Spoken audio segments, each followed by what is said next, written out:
Good morning, dear Dharma friends. It's bright outside. The days are getting longer. A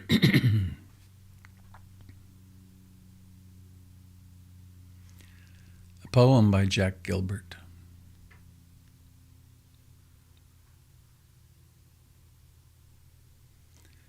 Sorrow everywhere. Slaughter everywhere. If babies are not starving someplace, they're starving somewhere else, with flies in their nostrils. But we enjoy our lives because that's what God wants. You have to be spacious with the God word if you're troubled by that. We enjoy our lives because that's what life wants. Otherwise, the mornings before summer dawn would not be made so fine. The Bengal tiger would not be fashioned so miraculously well. The poor women at the fountain are laughing together between the suffering they've known and the awfulness in their future, smiling and laughing, while somebody in the village is very sick. There's laughter every day in the terrible streets of Kolkata.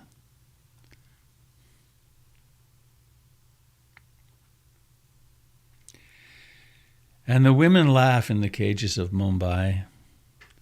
If we deny our happiness, resist our satisfaction, we lessen the importance of their deprivation. We must risk delight. We can do without pleasure, but not without delight, not enjoyment. We must have the stubbornness to accept our gladness in the ruthless furnace of the world. To make injustice the only measure of our attention is to praise the devil. If the locomotive of the Lord runs us down, we should give thanks that the end had magnitude. We must admit there will be music despite everything. We stand at the prow again of a small ship, anchored late at night in a tiny port, looking over to the sleeping island. The waterfront is 3 shuttered cafes and 1 naked light burning. To hear the faint sound of oars in the silence as a rowboat comes slowly out and then goes back is truly worth all the years of sorrow that may come.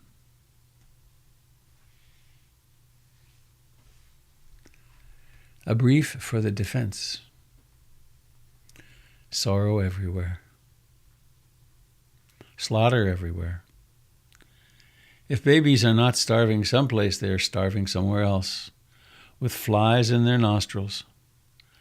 But we enjoy our lives because that's what God wants.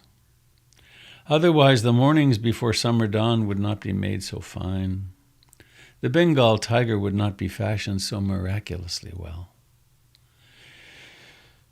The poor women at the fountain are laughing together between the suffering they have known and the awfulness in their future, smiling and laughing while somebody in the village is very sick.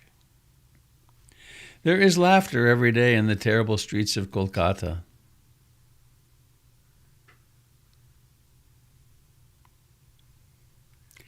And the women laugh in the cages of Mumbai. If we deny our happiness, resist our satisfaction, we lessen the importance of their deprivation. We must risk delight. We can do without pleasure, but not without delight, not enjoyment. We must have the stubbornness to accept our gladness in the ruthless furnace of the world. To make injustice the only measure of our attention is to praise the devil. If the locomotive of the Lord runs us down, we should give thanks that the end has magnitude. We must admit there will be music despite everything. We stand at the prow again of a small ship, anchored late at night in the tiny port, looking over the sleeping island. The waterfront is 3 shuttered cafes and 1 naked light burning. To hear the faint sound of oars in the silence as a rowboat comes slowly out and then goes back is truly worth all the years of sorrow that may come.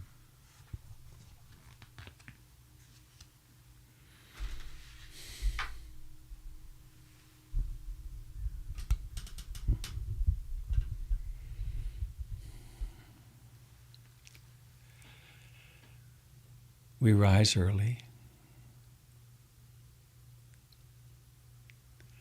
We make our way to the Dharma Hall, that place of rigorous training of the heart and mind. As we enter, we may see our friends, some we haven't seen in a while.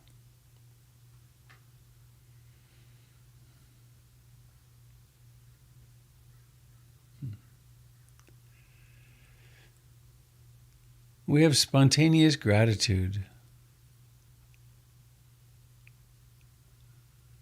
for having awakened this morning, for having Costa Rican coffee, for maybe having a hot shower, nice smelling, perfumed soaps. Gratitude for knowing that our children are about as safe as children can be. Never a safe prospect, actually, being or having children.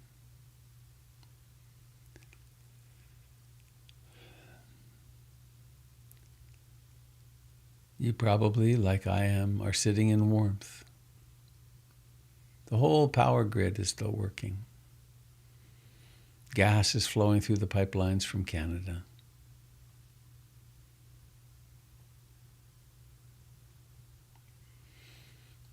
And we have each other, and we have this beautiful practice.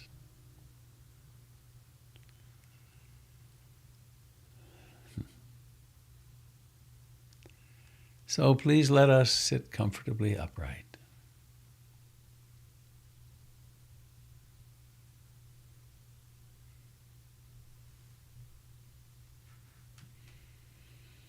Comfortably upright.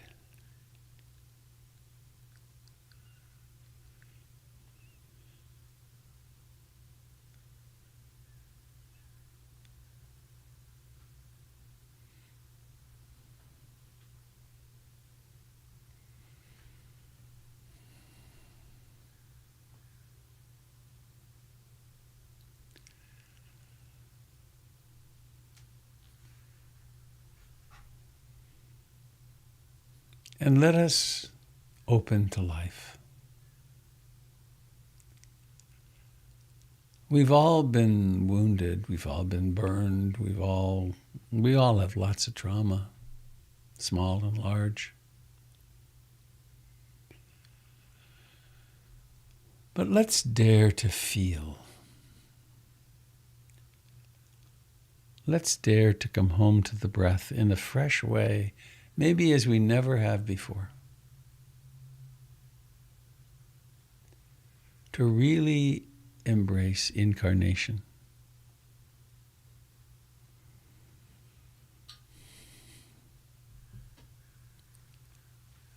Notice that each breath does, in fact,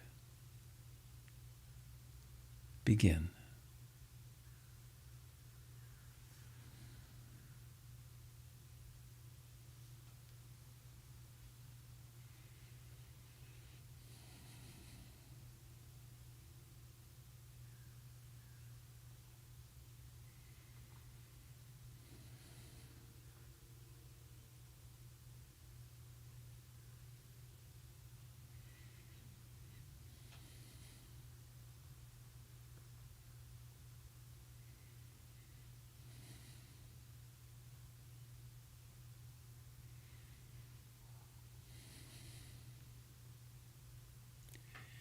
Each breath rises to fullness. And it takes a little while.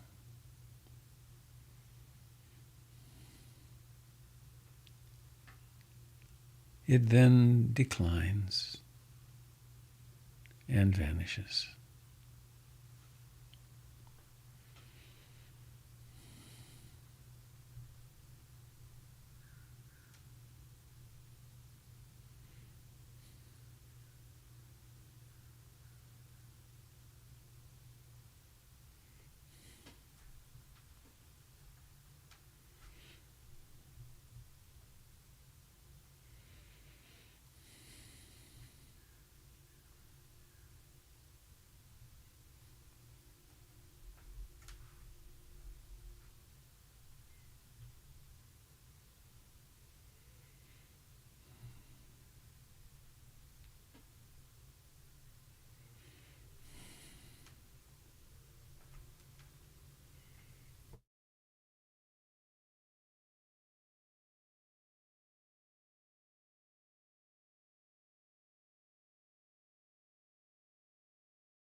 it is likely that there are also thoughts.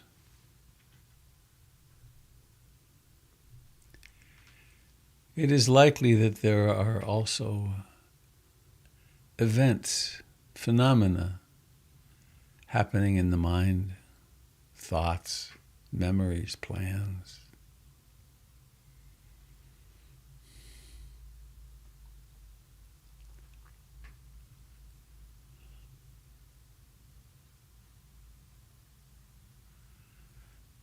That which knows,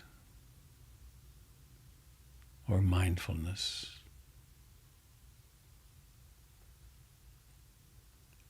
that which is the mystery of wakefulness,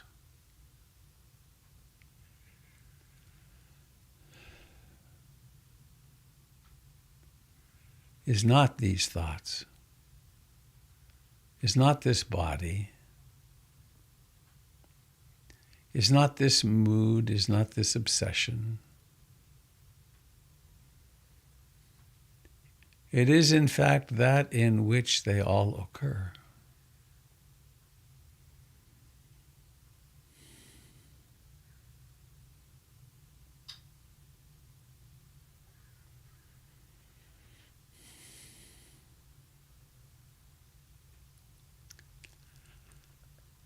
And the Buddha, in his genius,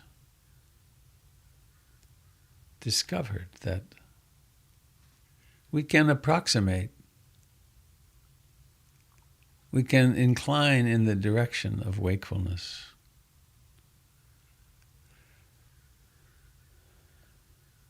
By observing the arising and passing away of all phenomena.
Please become aware of the quality of mind in this moment.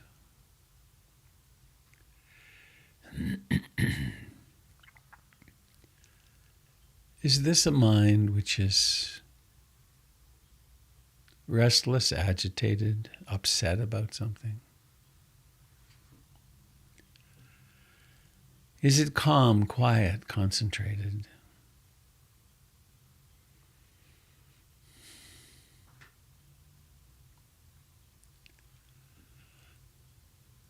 Inhabiting an awareness which doesn't judge one as better or worse than the other.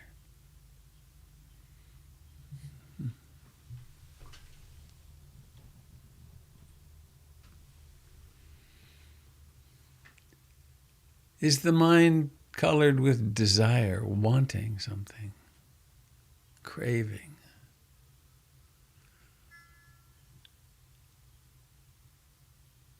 Or is it disliking something, pushing it away?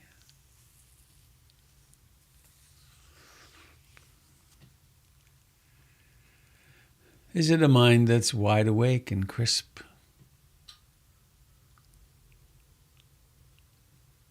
Or perhaps sleepy dull?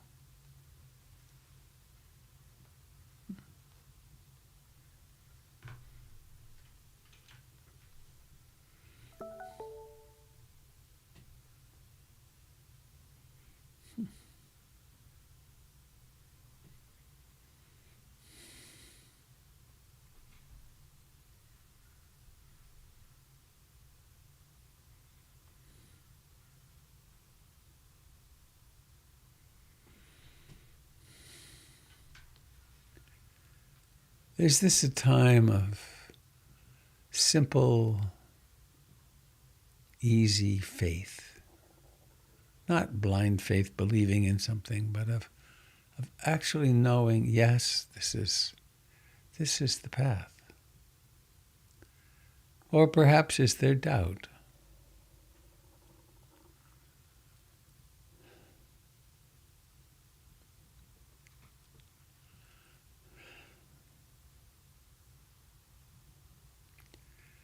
There is that brilliant, beautiful teaching from Ajahn Chah that says anytime you want to bring your practice into perfect balance, simply remember, it's like this. This moment is like this.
There is one strategy or attitude which is very common when we begin practice, which has to do with a sense of I, and I am going to control my mind. I'm going to shut down these painful, pesky thoughts, emotions.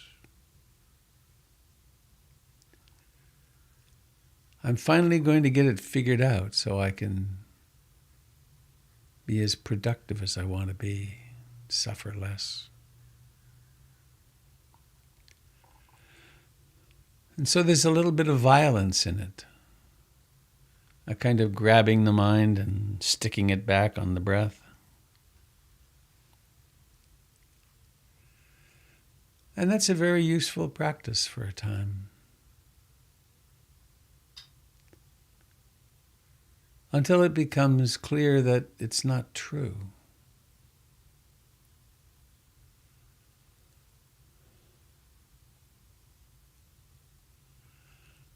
And then a quality of curiosity develops with a very simple question. What is going on?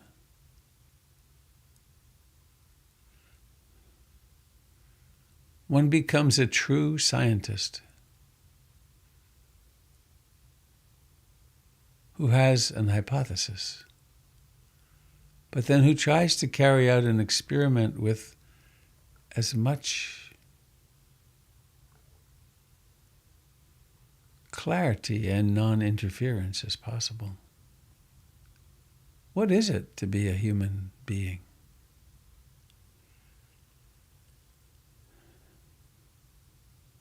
And we notice that the breath breathes itself. Thoughts think themselves. Emotions arise on their own. And they all pass away.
Could it be true that there really is nothing to figure out?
I aspire to love and accept myself.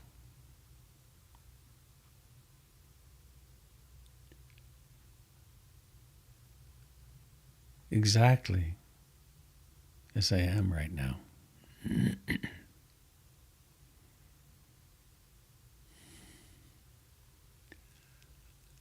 Any way that I am hurting, suffering,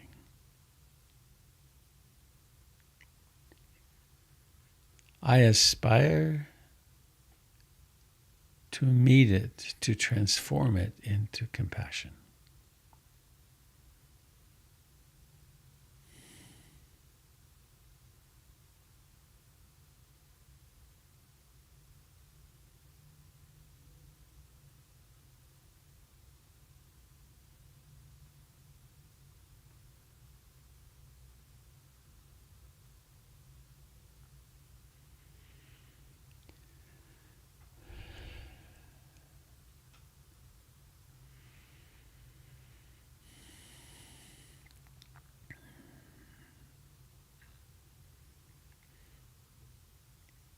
With these two harmonious intentions, we can rest more fully now here.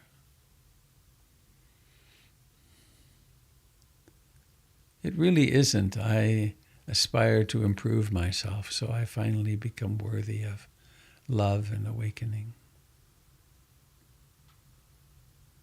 It's that love and awakening are here now.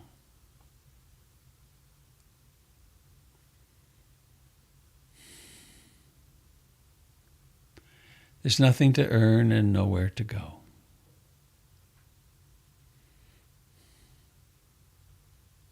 The true pilgrimage is into this moment.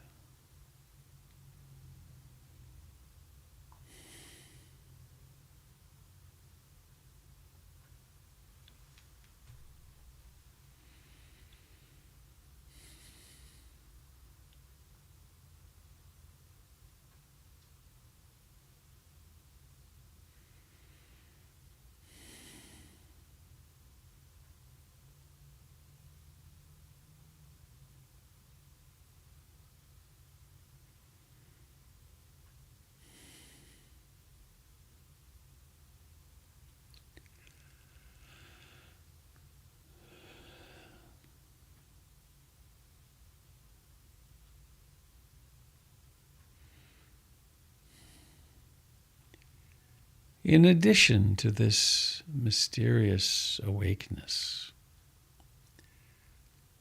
we do have a mind, a thinking mind, an imagining mind,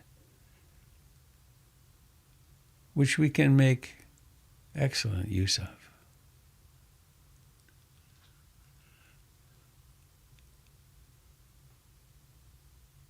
And I invite you now to really drop into your body and feel the aliveness here. Maybe notice the entirety of your body.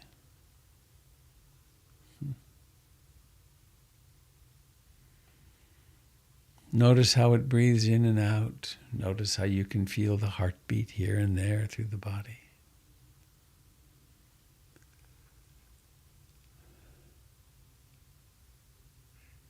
And using the imagination,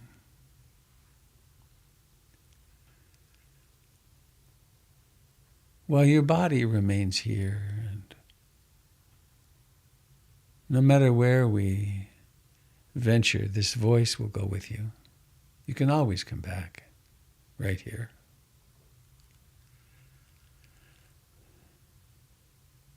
Please imagine that you find yourself in a beautiful meadow in the mountains somewhere. It's a gorgeous sunny day, not too hot. You're sitting there with your back against a rock and your pack beside you.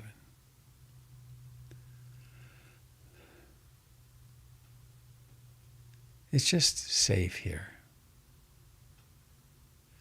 It can be a place of your imagination only, or it can be a place in the outer world, the real world, the objective reality. Or perhaps you'd prefer to be on a favorite place at the beach. It could be a beach on a lake or a beach on the ocean. What's crucial is that you know you're safe.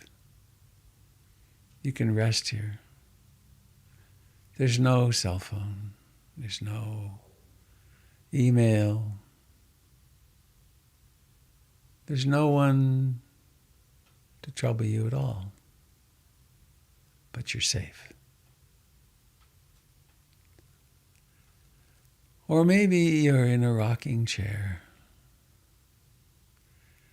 Perhaps it's a rocking chair that your grandmother owned, or maybe it's just one you've conjured up. And you rock back and forth. Maybe there's a fireplace. You rock back and forth with each cycle having a beginning and an ending. And here also, you know you can rest and be safe.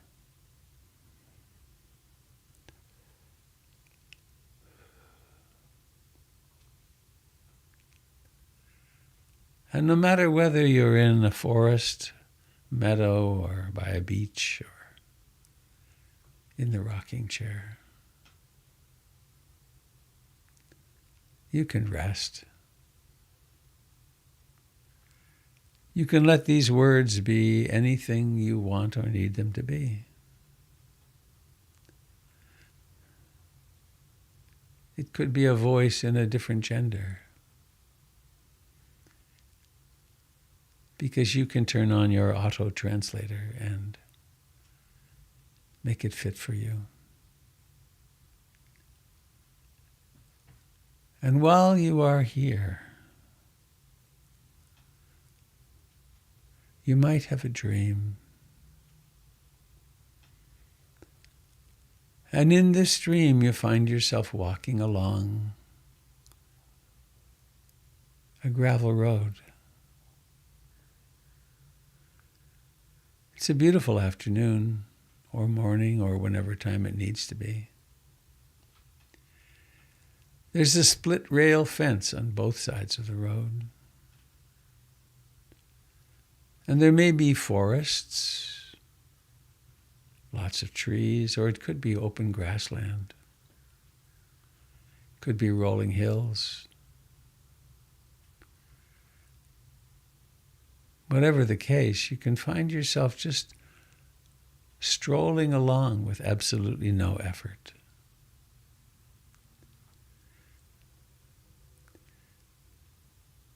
If in ordinary reality you have challenges physically, pain in your hip or legs or back, in this dream that all is absent.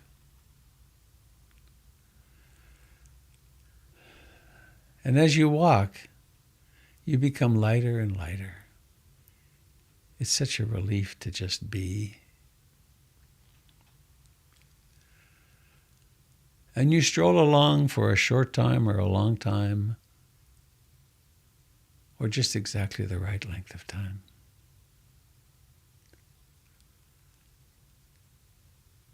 And on the right side of the road, you discover that there's a gate in the fence.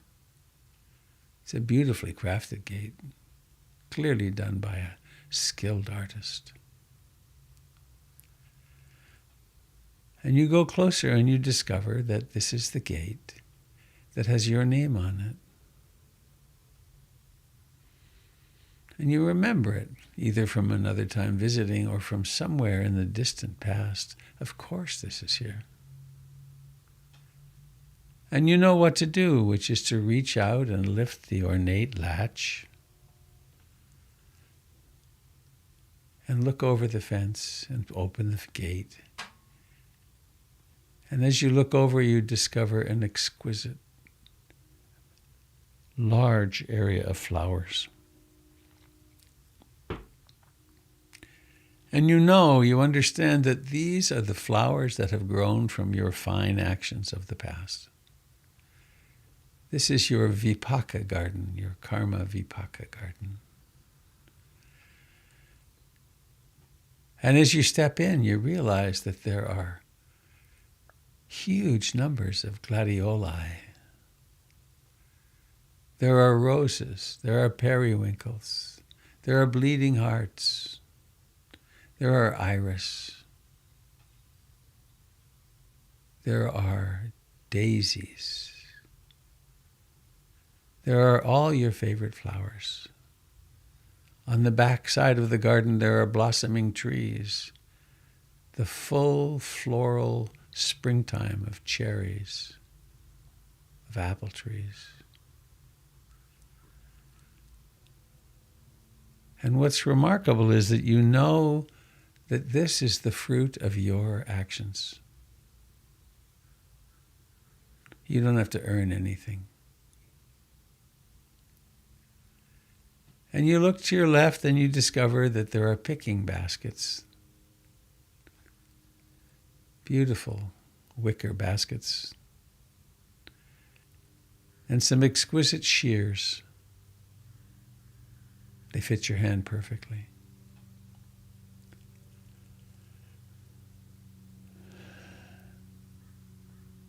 And you decide that you'd like to pick some flowers. And so you go through this garden of your heart, snipping one of these, one of those, a great mound of this other one.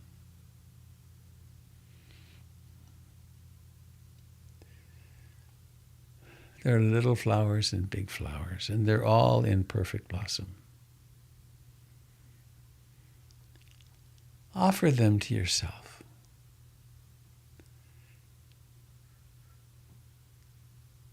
It could be like picking sentences like, I love you, or I'll always be here for you, or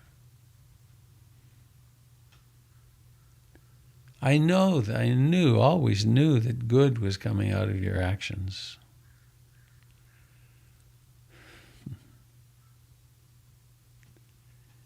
Fill your basket, fill your heart.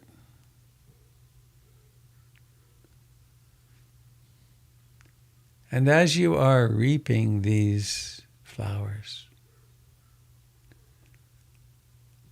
you might pick a basket for a friend. You might pick a basket for a child. You might pick a basket or 10 for the people in the world who are suffering mightily at the moment. Pick a basket for the babies who are being born right now. Pick a basket for those who are dying today. There is so much beauty available to you.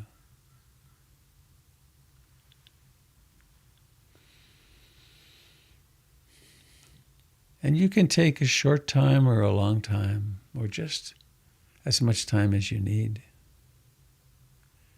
Maybe go back to the far corner. Could be quite a ways.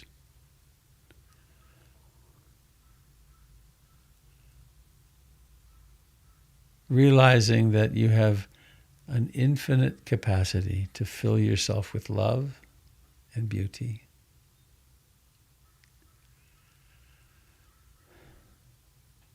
And knowing that you can come back here at any time, you might decide that it's time to return. You have to look around and find your way to the exit, to that ornate gate. And you might say, well, how can I carry all these flowers? But that's not the problem, because these are the flowers of the heart. You can carry as much as you want.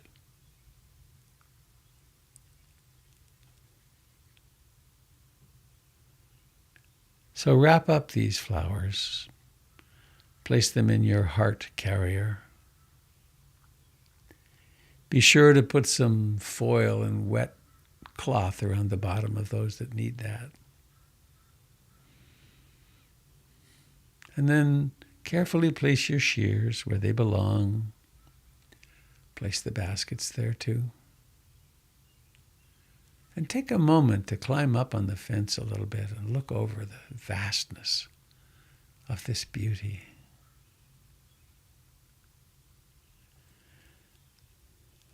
And then opening the gate, stepping through, closing the latch, stepping back out onto the road. And you might wonder which way to go. There might be somewhere further on that you could go now or another time. But perhaps it's wise to turn left, to set out on that gravel road and just kind of let yourself swing along, let your arms be loose. And make your way down that road, and again, it takes a short time or a long time or just exactly the right length of time. And then you discover yourself waking from a dream, awakening in a rocking chair with a crackling fire. And you discover that your heart is full of flowers. You start thinking, how can I deliver these, and to whom shall I deliver them? Or you might be waking up on a beach. There could still be sunshine. You're safe. Or you could wake up from this beautiful dream in a mountain meadow with your pack beside you and realize that no time has passed at all, for such is the nature of such dreams and revelations. And you know that you can take this garden of beauty and your own flowers with you wherever you go today and tomorrow and all days to come. And of course, you know that you can always fall off into dream again and visit, spontaneously or if you wish to. And now being here, this now, this body,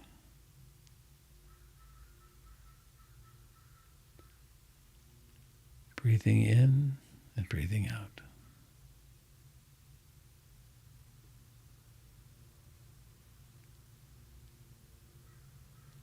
Notice the life in your feet and legs, the life of your pelvis and all the organs that are cradled in the pelvis. Notice the life of the hands, the fingers and thumbs, the arms, the shoulders, the life of the throat, the neck, the life in the cheeks, in the eyes, in the forehead.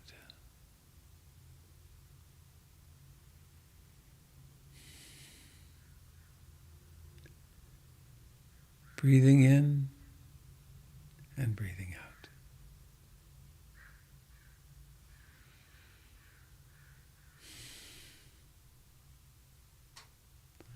Resting in the beauty of your being.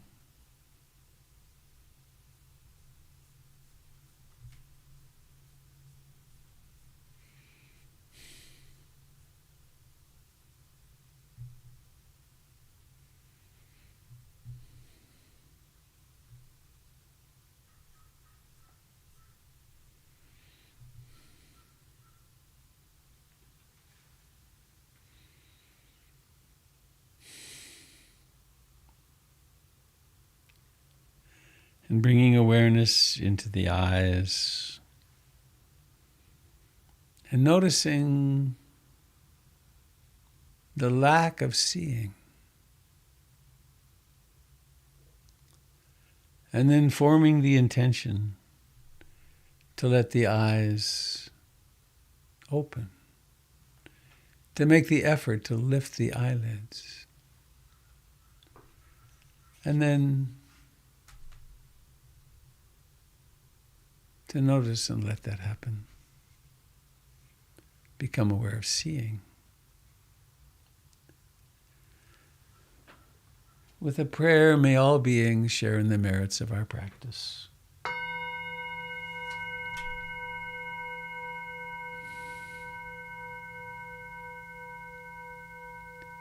May all human beings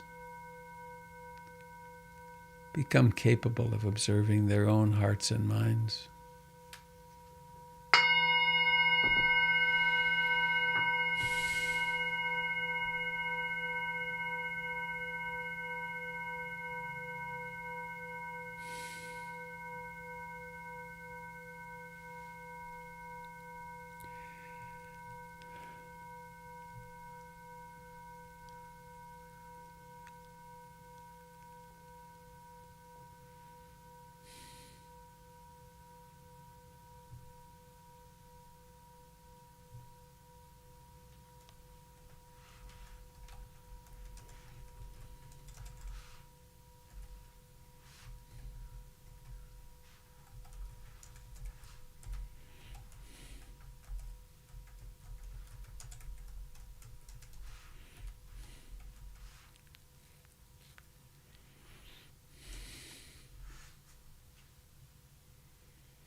Oh my goodness, the sun is up. The sky looks blue.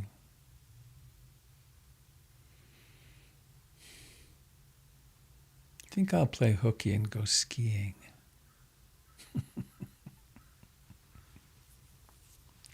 Not sure that my body would do skiing very well right now. So, dear friends, thank you for coming this morning. I put in the chat the link for the retreat at Brightonbush. I think I got it right. There are 5 places left. So if you want to go, I suggest you sign up today. We have not released it to Brightonbush, so really it'll be a PIMC retreat.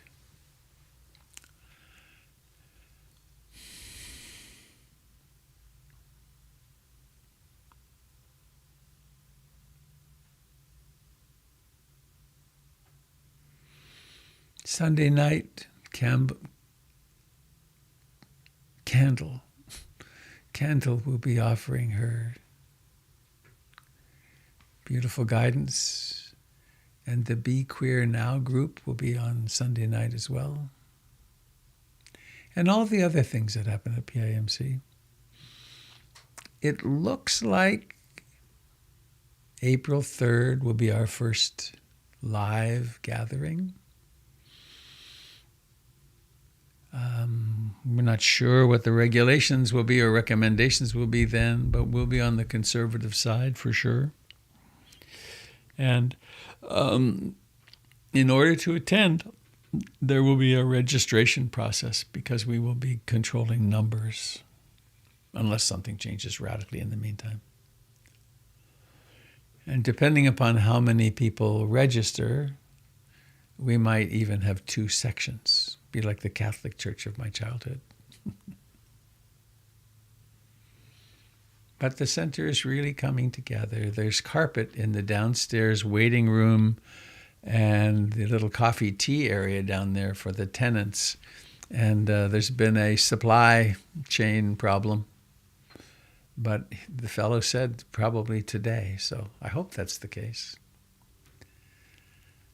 And Mish is being very productive, doing all kinds of repairs and painting, just kind of odds and ends, many things that have needed doing for a long time.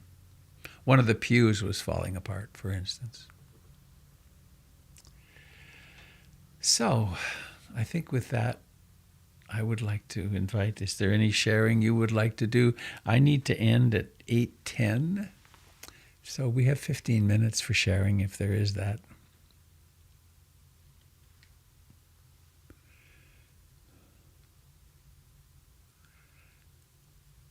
Jim, would you give me a sound check just to be sure I've got sound? Yes, I've been able to hear you pretty good, but there's times when it fades away just for a second or two. I don't know. That's new. Huh. Maybe it's me. I just fade away. Yeah. But sometimes you come back after you find a word, and other times you come back in the middle of a sentence. I was like, Oh. I don't know what that was, but it's not very long. It's just this maybe it's me. I don't know. Maybe my machine has got some hiccups. Huh. Anybody else experienced that? No. No, that's probably me. Okay. Thanks, Jim. I'm going to be returning to the classroom for one of my Tai Chi classes today. Mixed emotions. Huh. But anyway, the senior center has decided to open to small groups and continue to broadcast through Zoom. So I'm going to be in another dimension this afternoon. It's kind of, I'd rather stay here. But I want to see people that I haven't seen. There's many people that have never wanted to do Zoom. So there's a lot of people that I haven't seen for 2 years, and that'll be good. But it's unfamiliar territory, challenging. Thanks, Jim.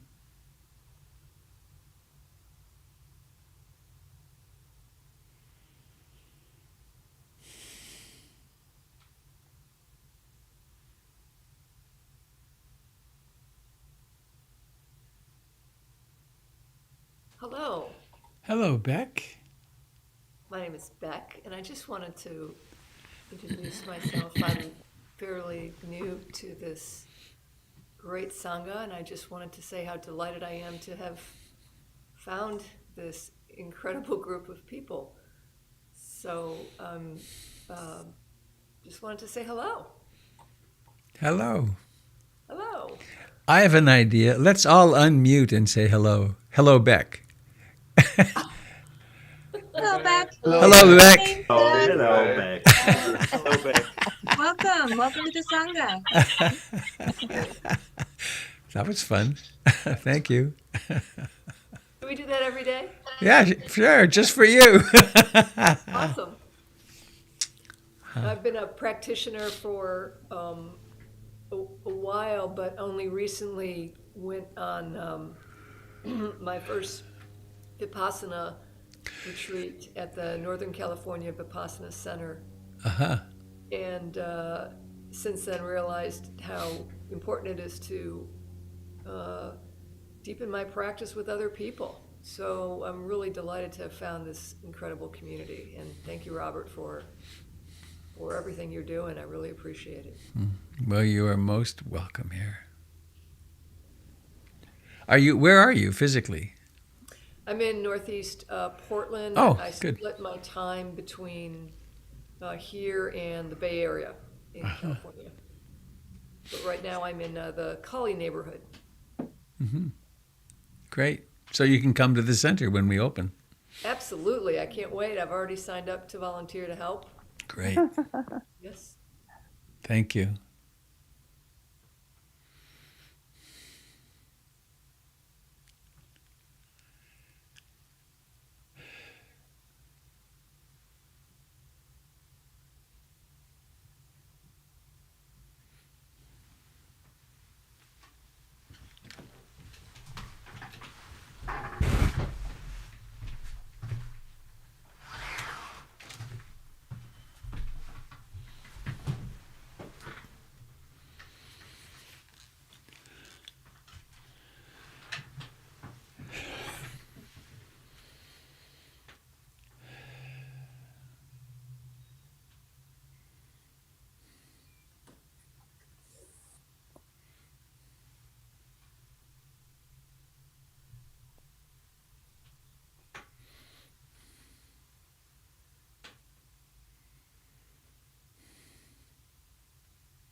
Good morning, Robert. It's Joe.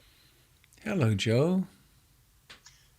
I wanted to thank you for using the word delightful because it brought to mind, as an example, the hummingbird that went to the feeder.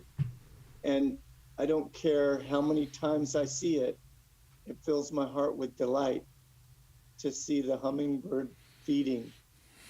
And day before yesterday, I told you a story, I believe in Sangha, of a hawk that hit my door and then flew away. And I did some research and I've identified it as a red-shouldered hawk.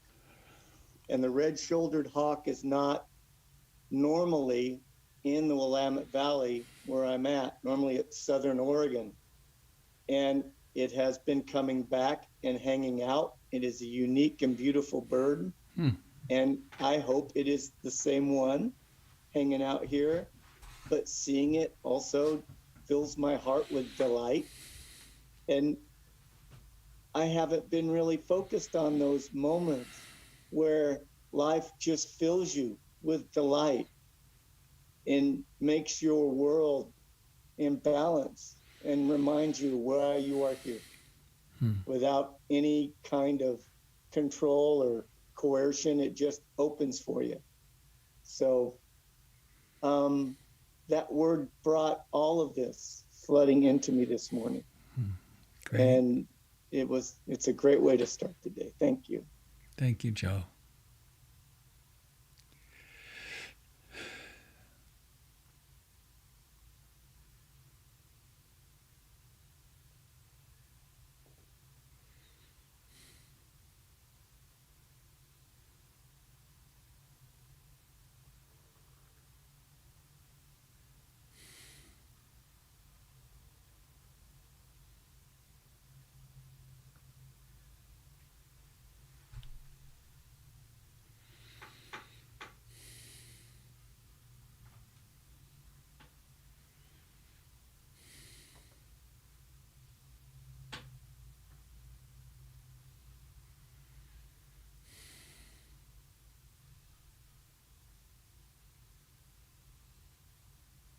Good morning, Robert Beatty.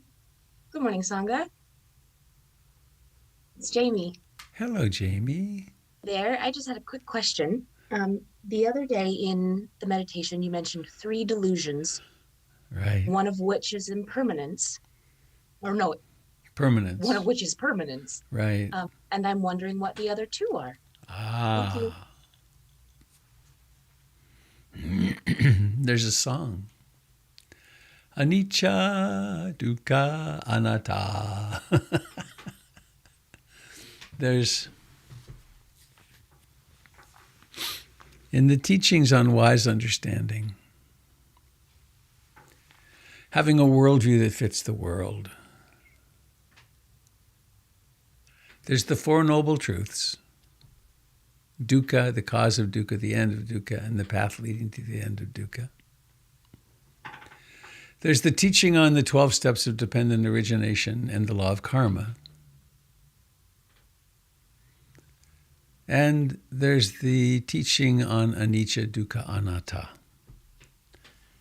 And these 3 terms, I'm going to translate them in a minute, are, they're known as the 3 characteristics of existence. And everything on this side of the Big Bang, the Great Flash,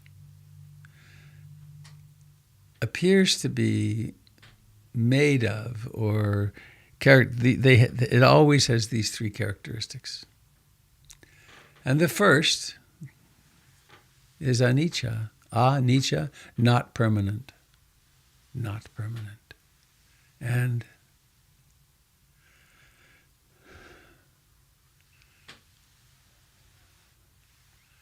delusions are beliefs that we hold to despite perhaps overwhelming evidence to the contrary.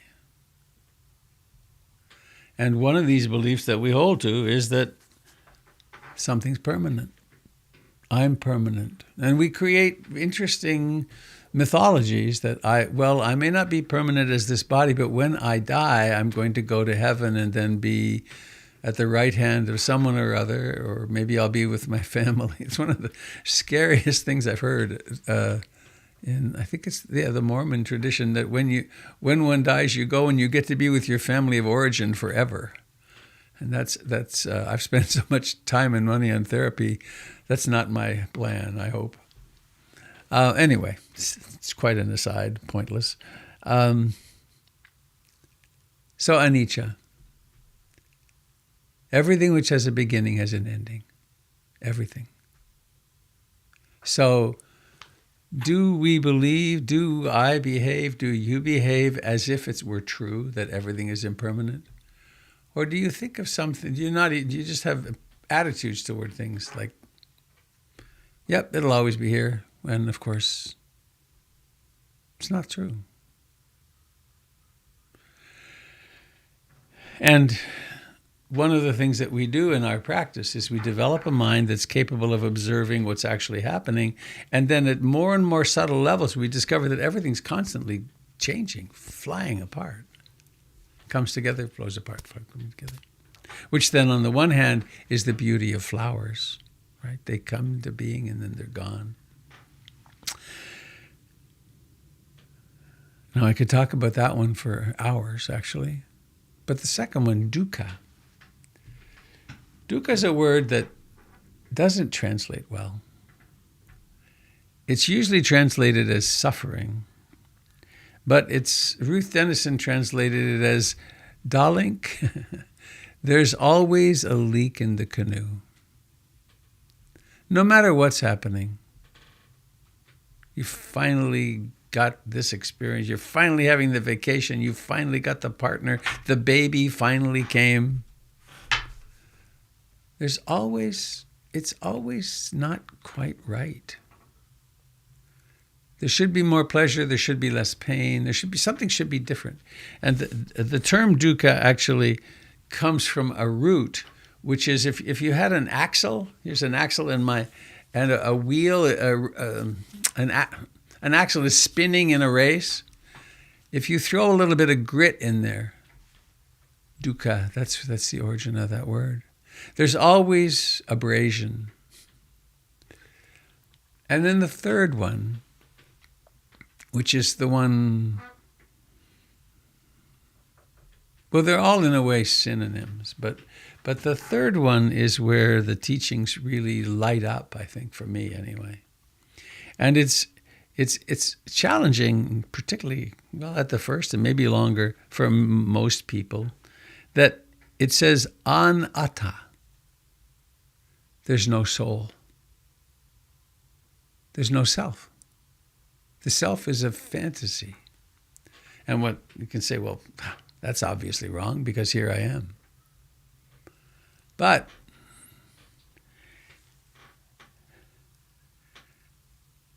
in the finest of scientific tradition, the Buddha suggests that we carry out an experiment, a true experiment, with an N of one, right? The experimental cohort is one person, which is oneself. And then you have these three hypotheses. We could say them this way. Nothing lasts. Is this true? There's always a leak in the canoe. Is this true? There's no way to get to lasting satisfaction because everything's changing. And then the third one, there's no enduring self in here. So now we could get into philosophical debate. That's true, that's not true. I had this experience that was completely satisfying. But that's kind of pointless because those are ideas. And so we instead develop a mind, and this is the entirety of the Eightfold Path, is designed to make this possible. We develop a consciousness which can observe the present moment with incredible precision. relaxed, open, full of love, and wide awake, observing thoughts as they arise. Observing how the self is created of liking and disliking, and how all day long there's, I like this, I don't like that, I'm going to do this, that's wrong, this is right, my opinion about this is... But then as we meditate more deeply, we start noticing, well, actually, there's a common experience that will, if you haven't had it already, you will before long if you're meditating with any diligence. You'll be sitting there and the mind will be quiet. No thoughts, just quiet. And then some random thought will think itself. That's odd. Aren't I supposed to do the thinking of thoughts? Well, no, actually they think themselves. And so there's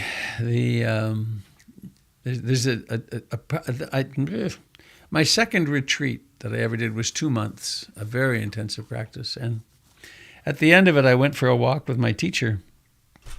And I'd had incredibly beautiful experiences. I'd also had hell realm experiences, just incredible grief and sadness and depression and all kinds of stuff. It was just, I hadn't done any therapy yet, so it was pretty raw. And I said to him on that walk, first time I'd been outside the grounds of the little meditation center in 2 months. And I told him that, I'd really learned a lot, but I really had failed in controlling my mind. And he stopped me on the sidewalk and faced me and said, well, congratulations. You passed. You discovered that it's out of control. And that's persisted. I keep learning that more and more. And the more, well, I guess that's enough to say. So anicca, dukkha, anatta, impermanence, unsatisfactoriness, and not self. I have a ring here. I bought it from a friend in Switzerland in 1972. No. Anyway, early. And it has Nancy Carson was her name. And it has three bands on the back here. And I didn't know this. I hadn't run into the Dharma yet. But I came to understand a year later or so on my retreat that on the surface there's all these little bumps. It's a lost wax process, little bumps of gold. And then there's these 3 rings on the back. And I realized, oh, that's anicca, dukkha, anatta. On the surface, it looks like things are real and permanent, but behind it, there's these 3 characteristics, and I've always liked that about this ring. It's a thread of exploration that can carry us a long ways. Oh, let me say one more thing, and then I do need to end.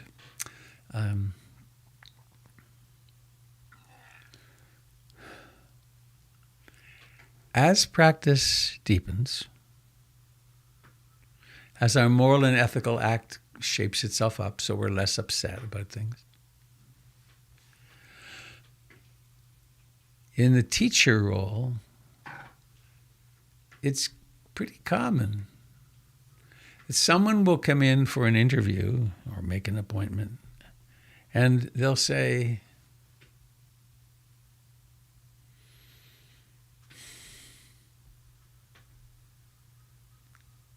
everything's changing.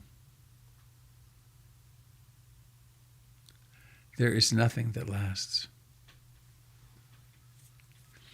And anyway, I'll finish this. Or they'll come in and they'll say, whew, that dukkha teaching is true. There is no lasting satisfaction. There is freedom, but there's not lasting satisfaction. The 6 sense stores can't produce satisfaction. Or the third one,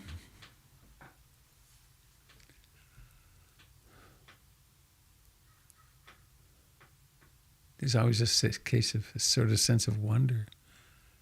There's no self in here. I get it. So that's anicca, dukkha, anatta. It's not an intellectual exploration. We can do an intellectual exploration, but that's not where the realization comes from. That comes from direct seeing. Was that more than you needed, Jamie? Oh, a heart. Good. That was fun. I was looking at your picture when the heart appeared. It was like, pop.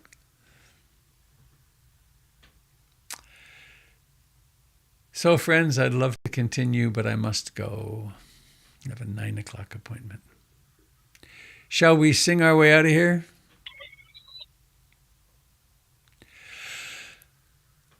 Breathing in. Bhavatu sabe mangalam. Bhavatu sabe mangalam. Bhavatu sabe mangalam. Sadhu, sadhu, sadhu.